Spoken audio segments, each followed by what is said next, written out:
Hello साथियों। भारतीय साक्षर नियम 2023 में आज हम पढ़ने जा रहे हैं धारा 24।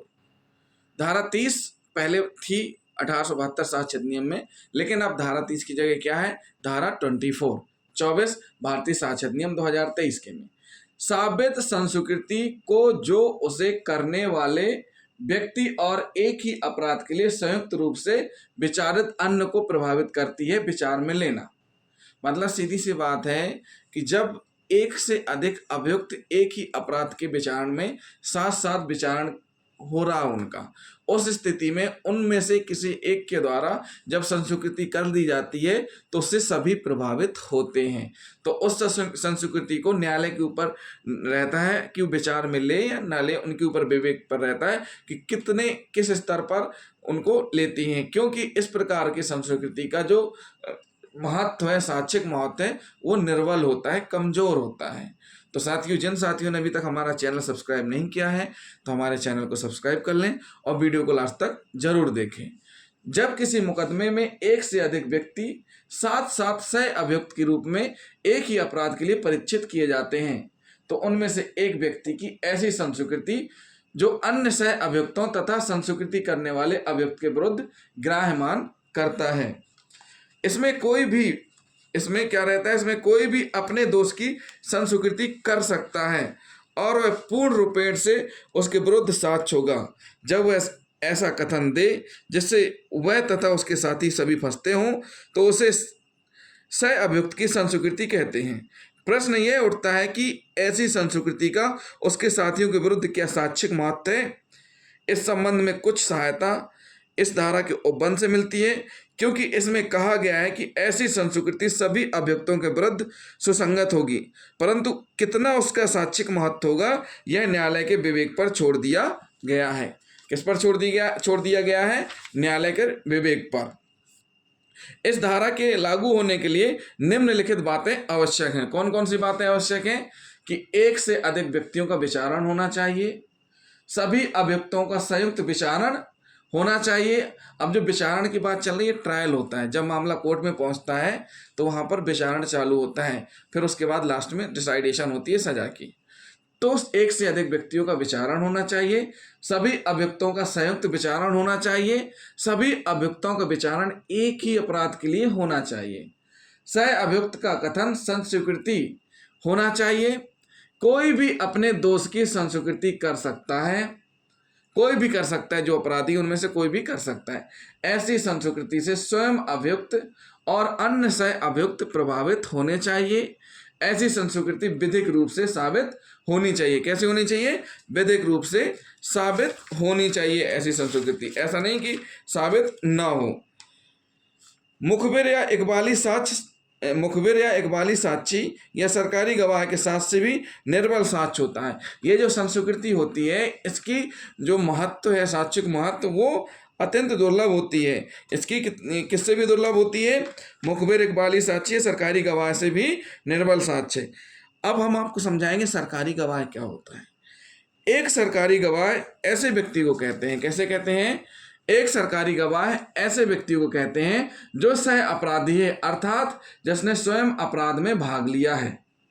एक सरकारी गवाह ऐसे व्यक्ति को कहते हैं जो सह अपराधी है, अर्थात जिसने स्वयं अपराध में भाग लिया है, परंतु जिसे गवाह बनाने के लिए राज्य ने क्षमा कर दिया है। क्या कर दिया? राज्य ने क्षमा कर दिया है, ताकि वह अपने सह अपराधियों के विरुद्ध साक्ष्य दे सके। इसलिए यह साधारण गवाह की तरह न्यायालय में आते और शपथ लेकर बयान भी देते हैं। क्या करते हैं? साधारण बयान की तरह आते हैं और शपथ लेकर के बयान देते हैं, तथा उसकी प्रतिरक्षा भी की जा सकती है और विश्वसनीयता को प्रमाणित भी करती है इनके साथ। जो धारा अब भारतीय साक्ष्य नियम में आगे हम पढ़ेंगे 133 में, जो कि प्रमाणित भी करती है, उसके असंपुष्ट परिसाक्ष्य के आधार पर दी गई सजा विधिमान होगी। इसके मुकाबले में किसी सह अभियुक्त की संस्वीकृति बहुत ही कमजोर प्रकार का साक्ष्य होती है और इसलिए इसको अत्यंत दुर्लभ साक्ष्य कहा जाता है, संस्वीकृति को, जो कि सरकारी गवाह के द्वारा दी गई साक्ष्य से भी अत्यंत दुर्लभ होता है। फिर है कंडीशन। मान के चलिए यदि संस्वीकृति कर्ता की विचारण के दौरान मृत्यु हो जाए, जो संस्वीकृति कर रहा है उसकी विचारण के दौरान मृत्यु हो जाए, क्या होगा ऐसी कंडीशन में? कभी कभी प्रश्न उठता है कि उस अभियुक्त की संस्कृति का क्या होगा जो कि विचारण समाप्त होने के पहले ही मर गया। तो ऐसी कंडीशन में क्या होगा? ऐसी कंडीशन में न्यायालय ने बताया है कि उपरोक्त परिस्थिति में कोई फर्क नहीं पड़ेगा विचारण में। संस्वीकृति करने वाले अभियुक्त की विचारण के दौरान मृत्यु से कोई फर्क नहीं पड़ता है। उच्चतम न्यायालय ने कहा है कि उपरोक्त परिस्थितियों में भी संस्वीकृति दूसरे सह अभियुक्त के विरुद्ध ग्राह्य होगी, परंतु इसका साक्ष्यिक मूल बहुत ही कम होगा। क्या होगा? साक्ष्यिक मूल बहुत ही कम होगा। मान के चलिए किसी ने अपनी संस्वीकृति वापस ले ली, फिर क्या होगा? वापस ली गई संस्वीकृति। जब कोई व्यक्ति संस्वीकृति करके फिर वापस ले ले या उससे मुकर जाए और या कहे कि उसने संस्वीकृति की ही नहीं थी या उसने झूठी संस्वीकृति की थी, तो उसे वापस ली गई संस्वीकृति कहते हैं। जब कोई संस्वीकृति लेने वाला मुकर जाए और कहे कि उसने ऐसी संस्वीकृति की ही नहीं थी, झूठी संस्वीकृति की थी, तो उसे वापस ली गई संस्वीकृति कहते हैं। क्या इससे संस्वीकृति का साक्ष्यिक मूल कम हो जाता है या बिल्कुल मिट जाता है? अधिनियम में इस विषय पर कुछ भी नहीं कहा गया है, परंतु पकरी सामी बनाम स्टेट ऑफ TN के बाद में ग्राम प्रशासकीय अधिकारी की मौजूदगी में ग्राम सहायक द्वारा एक न्योत्तर संस्वीकृति अभिलिखित की गई, जो धारा 164 के अधीन चीफ जुडिशियल मजिस्ट्रेट द्वारा अभिलिखित। अपने कथन में अभियुक्त ने उसका कोई संदर्भ नहीं दिया और केवल यह कहा था कि वह निर्दोष था और उसने कोई अपराध नहीं किया था। यह अब निर्धारित हुआ कि इसे संस्वीकृति से मुकरना नहीं कहा जा सकता। मामले की परिस्थितियों में ग्राम सहायक से की गई संस्वीकृति को विश्वसनीय माना गया। अगर न्यायालय का समाधान हो कि संस्वीकृति जैसे कि पहले लिखी गई थी ऐच्छिक थी, इसे दोषसिद्धि का आधार बनाया जा सकता है। केवल इतना ही अंतर संस्वीकृति वापस लेने से हो सकता है कि न्यायालय फिर से देखेगा कि संस्वीकृति वास्तव में स्वतंत्र थी कि नहीं। ये कंडीशन कैसी हो गई? जब संस्वीकृति वापस ली जाए। फिर स्पष्टीकरण 2 में क्या कह रहे हैं इसी धारा में कि एक से अधिक व्यक्तियों का विचारण किसी ऐसे अभियुक्त की अनुपस्थिति में किया जाता है जो भगोड़ा है। इसका मतलब क्या है? जो भगोड़ा है, इसका मतलब ये हुआ कि फरारी में चालान पेश हुआ है, वो बराबर का अपराधी है, लेकिन वह मिल नहीं पाया। मिल कैसे नहीं पाया? इसका मतलब क्या हुआ? मिल नहीं पाया मतलब उसकी अभियुक्त व्यक्ति फरार हो गया है, उसके तुरंत गिरफ्तार किए जाने की कोई संभावना नहीं है, उसके न तो मिला। उस स्थिति में न्यायालय में चालान पेश हुआ है और वह न्यायालय द्वारा भगोड़ा घोषित किया गया है। तो ऐसी स्थिति में इस धारा के प्रयोजन के लिए संयुक्त विचारण समझा जाएगा। मतलब वो अनुपस्थित है लेकिन फिर भी ये माना जाएगा कि उसका विचारण चला है, ऐसा माना जाएगा। और जो साक्ष्य वो साक्ष्य ली जाएंगे। ऐसा क्यों?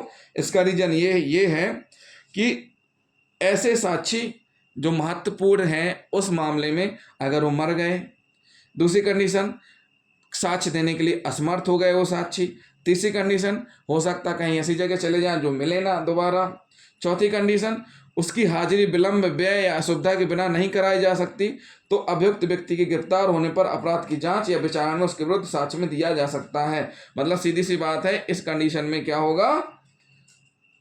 ऐसा माना जाएगा कि वह भी उपस्थित था, उसका भी विचारण चला है। क्या था? ऐसा माना जाएगा कि उसका भी विचारण हुआ है, भले वह भगोड़ा हो, भले वह ना मौजूद हो मौके में जब विचारण चल रहा है। क्यों? क्योंकि वो तो फरार है। तो इसमें जो कहना चाह रहे हैं वो यही है कि अभियुक्त जो अनुपस्थित है उसकी अनुपस्थिति में भी विचारण होगा, और विचारण होगा तो ये माना जाएगा कि उसका भी विचारण हुआ है, भले ही वह ना उपस्थित रहा हो वहाँ। अब इसमें हम उदाहरण से समझाएंगे कि संस्वीकृति किस प्रकार से होती है। मान के चलिए गा की हत्या की गई। किसकी? गा की हत्या की गई। हत्या किसने की? का और खा ने की। पुलिस ने FIR दर्ज की, अरेस्ट किया और चालान न्यायालय में पेश कर दिया। न्यायालय में चालान पेश किया, न्यायालय में विचारण चालू हो गया और दोनों का संयुक्त विचारण स्टार्ट हो गया। जब दोनों का संयुक्त विचारण हो रहा है तो का ने संस्वीकृति की। का ने संस्वीकृति की। क्या संस्वीकृति की? उसने कहा कि उसने और खा ने मिलकर गा की हत्या की है। का ने क्या संस्वीकृति कर ली? कि उसने और खा ने मिलकर गा की हत्या की है। न्यायालय विचार कर सकती है, इस प्रकार की संस्वीकृति पर न्यायालय विचार कर सकती है।